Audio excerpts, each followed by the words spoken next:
আমাদের সহযোদ্ধা সহকর্মী, আপনারা এই প্রখর রোদকে উপেক্ষা করে আপনারা যেভাবে কাতারে কাতারে আপনারা ব্রিগেডের এই ময়দানকে ধীরে ধীরে ভরিয়ে তুলেছেন, আপনারা সবাই মিলে একসঙ্গে আমাদের এই যে পরিবর্তন সংকল্প যাত্রা এসে আপনারা উপস্থিত হয়েছেন, আপনাদের সবাইকে অনুরোধ করব সবাই মিলে একসঙ্গে বলুন, ভারত মাতা কি, ভারত মাতা কি, ভারত মাতা কি, বন্দে বন্দে বন্দে বন্দে, জয় শ্রীরাম, জয় শ্রীরাম।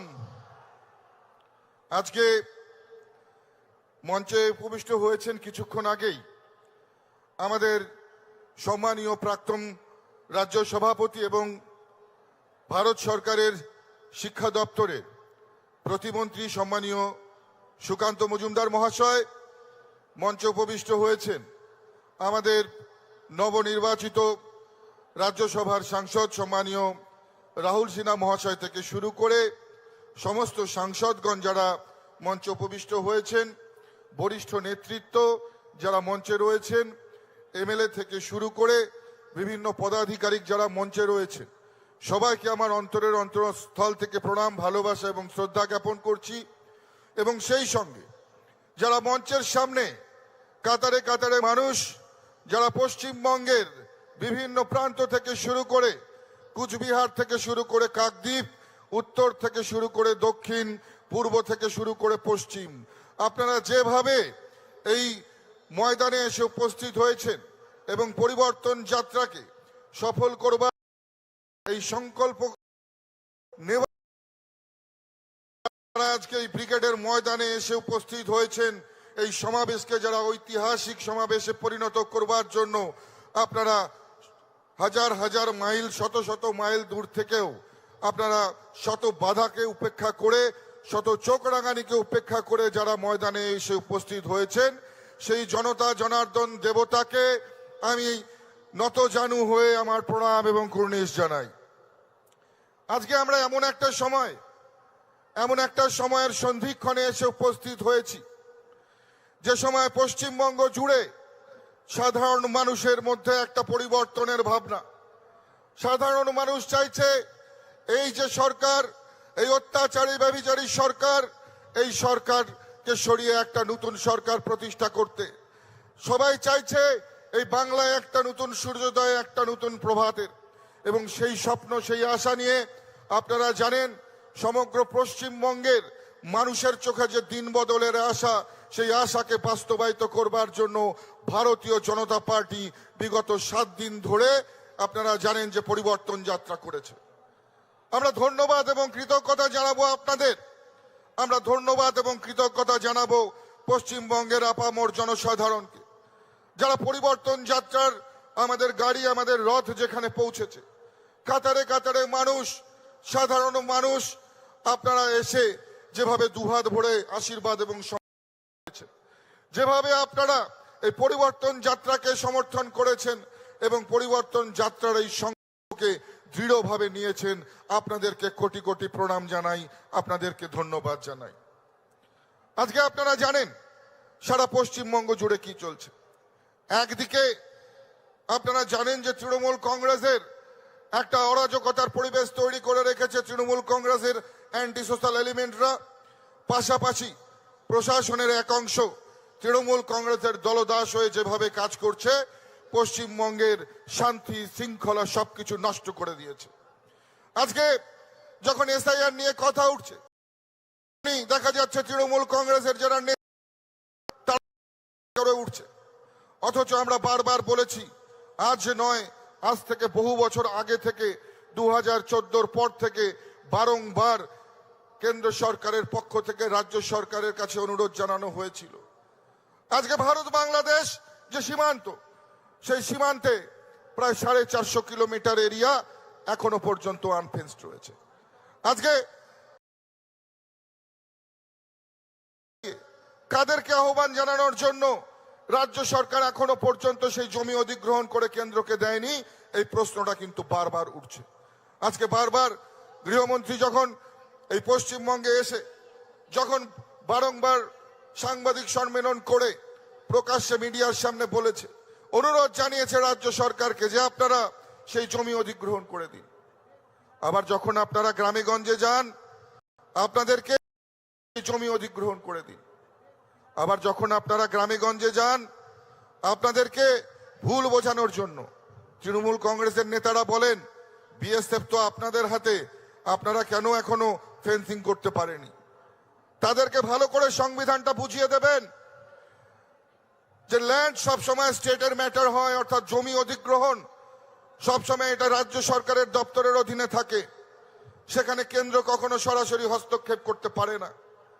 এবং কেন্দ্র যখন বারংবার পত্র প্রেরণ করেছে, অনুরোধ করেছে রাজ্যকে যে আপনারা সেই জমি দিয়ে দিন, আমরা সেখানে ফেন্সিং করতে চাই, কাঁটাতারের বেড়া দিতে চাই, সেখানে বারংবার রাজ্য সরকারের অনিচ্ছা দেখা গিয়েছে। তৃণমূল কংগ্রেসের নেতারা মঞ্চে দাঁড়িয়ে বহু ভাষণ দেন। আজকে আপনাদেরকে এই মঞ্চে দাঁড়িয়ে চ্যালেঞ্জ ছুড়ে যাচ্ছি, আমরা এই প্রশ্নটা রাখছি। 2014 পর থেকে অনেক জল গঙ্গা দিয়ে গড়িয়ে গেছে, অনেক সময় পেরিয়ে গেছে, এখনো পর্যন্ত আপনারা আপনাদের সরকার কেন সেই জমি অধিগ্রহণ করে দেয়নি? কাদেরকে আহ্বান করার জন্য আপনারা ভারত বাংলাদেশের বর্ডার খোলা রেখেছেন? আজকে বন্ধুগণ, ভাবলে আমাদের অনেক সময় আমরা অবাক হতে হয়। এই বঙ্গ এক সময় সারা ভারতবর্ষের যারা চাকরির দরকার ছিল, যারা বিভিন্ন রকমের প্রাইভেট সেক্টরে চাকরির যাদের করবার ইচ্ছা, তারা সারা ভারতবর্ষ থেকে এই কলকাতায় আসতে। আজকে এমন একটা অবস্থা হয়ে গেছে, শুধু কলকাতা নয়, সারা পশ্চিমবঙ্গের প্রত্যেক যুব ভাইদেরকে ভিন রাজ্যে চলে যেতে হচ্ছে অন্য সংস্থানের জন্য, কর্মসংস্থানের জন্য।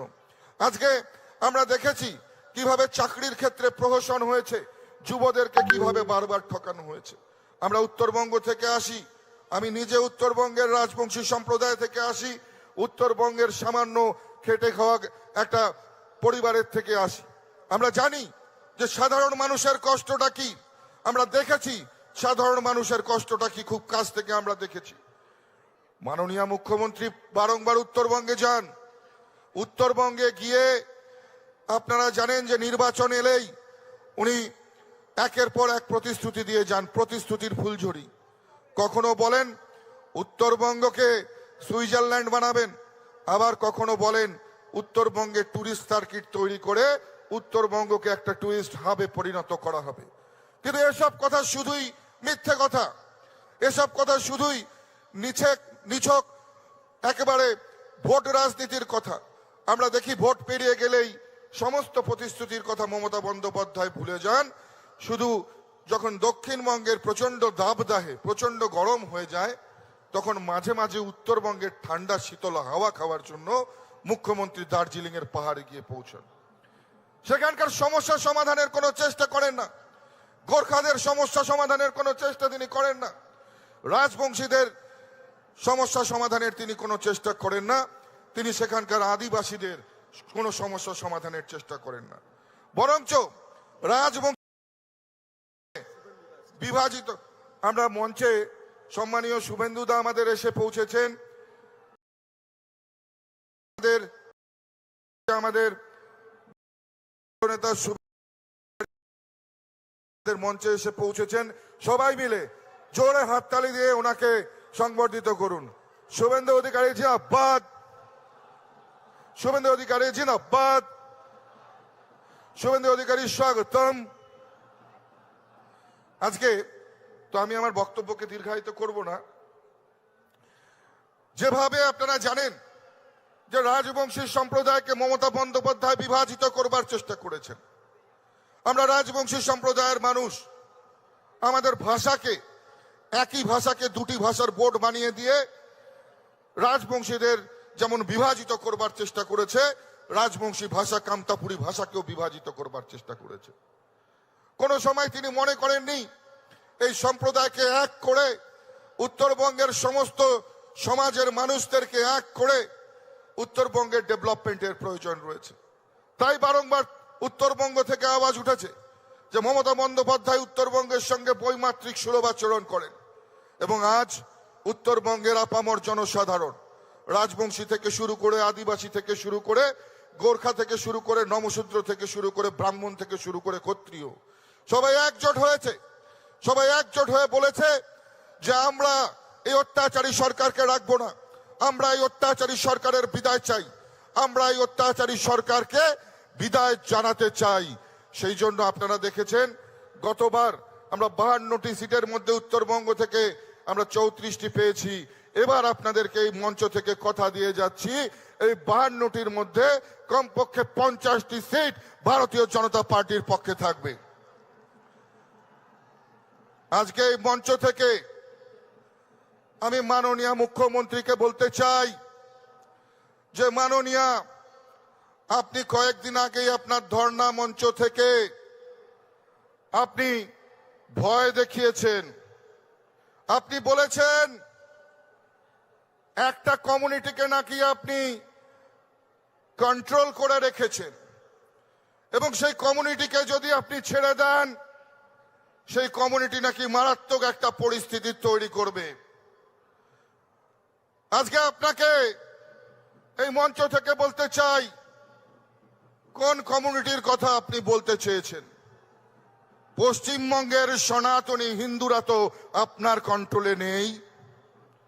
আপনি কাদের কথা বলতে চেয়েছেন? আপনাকে এই ব্রিগেডের পবিত্র মাটি থেকে বলে যেতে চাই, আমরা ভারতীয় জনতা পার্টির যারা কর্মী সমর্থক, আমরা যারা পশ্চিমবঙ্গের সাধারণ নিরপেক্ষ মানুষ, আমরা প্রস্তুত রয়েছি চোখে চোখ রেখে লড়াই করবার জন্য। যে কোনো কমিউনিটিকেই আপনি ছেড়ে দিন না কেন, যে কোনো কমিউনিটিকে দিয়েই আপনি লড়াবার চেষ্টা করুন না কেন, লড়াই যদি হয় পশ্চিমবঙ্গের 10 কোটি বাঙালির সঙ্গে তৃণমূল কংগ্রেসের লড়াই হবে, কোনো কমিউনিটির লড়াই হবে না। আজকে সত্যি অবাক লাগে, একজন মুখ্যমন্ত্রী হয়ে তিনি কিভাবে এই ধরনের কথা, এই ধরনের মন্তব্য করতে পারেন। আজকে যেখানে ল অ্যান্ড অর্ডার সম্পূর্ণভাবে তার হাতে রয়েছে, সেই ল অ্যান্ড অর্ডারকে রক্ষা করবার দায়িত্ব মাননীয় মুখ্যমন্ত্রীর, সেখানে দাঁড়িয়ে আজকের দিনে পশ্চিমবঙ্গের যে ল অ্যান্ড অর্ডার সিচুয়েশন সম্পূর্ণভাবে কোল্যাপসড হয়ে গেছে। আজকে আপনারা দেখেছেন কিছুদিন আগেই মাননীয় রাষ্ট্রপতি মহোদয়া শিলিগুড়িতে এসেছিলেন একটি সরকারি কার্যক্রমে। সেখানে আপনারা দেখেছেন কিভাবে তাকে অসম্মানিত করা হয়েছে, রাষ্ট্রীয় প্রোটোকলকে কিভাবে ব্রেক করা হয়েছে। অর্থাৎ এই রাজ্যের যে গরিমা, এই রাজ্যের যে মর্যাদা, সেটাকে সম্পূর্ণ ভুলুণ্ঠিত করবার কাজ যদি কেউ করে থাকে, সেটা মাননীয় মুখ্যমন্ত্রী মমতা বন্দ্যোপাধ্যায় করছে।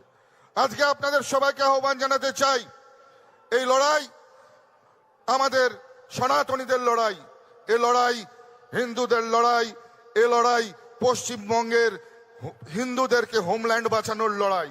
তাই আসুন সবাই মিলে, সমস্ত হিন্দু সম্প্রদায়, সমস্ত সনাতনীরা এক হয়ে কাঁধে কাঁধ মিলিয়ে আমরা এই লড়াইয়ে সামিল হই। 2026-এর যে নতুন সূর্যোদয়, সেই সূর্যোদয়ের আমরা সাক্ষী হই এবং আগামী প্রজন্মকে, এই পশ্চিমবঙ্গকে আগামী প্রজন্মের বাসযোগ্য করে যাই। আসুন এই প্রতিজ্ঞা আমরা সবাই মিলে নেই এবং সবাই মিলে একই কথা, একই সুরে কথা বলি। যে কথা যোগীজি বলেছেন, হিন্দুদের জন্য বলেছেন যে জিতনা বাটোগে উতনা কাটোগে। তাই আমাদের সবাইকে এক হয়ে থাকতে হবে। আমাদেরকে বিভিন্ন সম্প্রদায়ের কথা ভুলে আমরা হিন্দু সনাতনীদেরকে সবাইকে এক হতে হবে। আমরা কে ঘোষ, কে বোস, কে গুহ, কে মিত্র, আমরা কে কোন সম্প্রদায় থেকে আসছি ভুলে সবাইকে একটা কথাই মনে রাখতে হবে, আমরা হিন্দু। তাই আসুন সবাই মিলে এক সুরে বলি, হিন্দু হিন্দু, হিন্দু হিন্দু, হিন্দু হিন্দু, হিন্দু হিন্দু। জয় শ্রীরাম, জয় জয় শ্রীরাম, জয় শ্রীরাম, জয় জয় শ্রীরাম। ভারত মাতা কি, ভারত মাতা কি। সবাইকে ধন্যবাদ।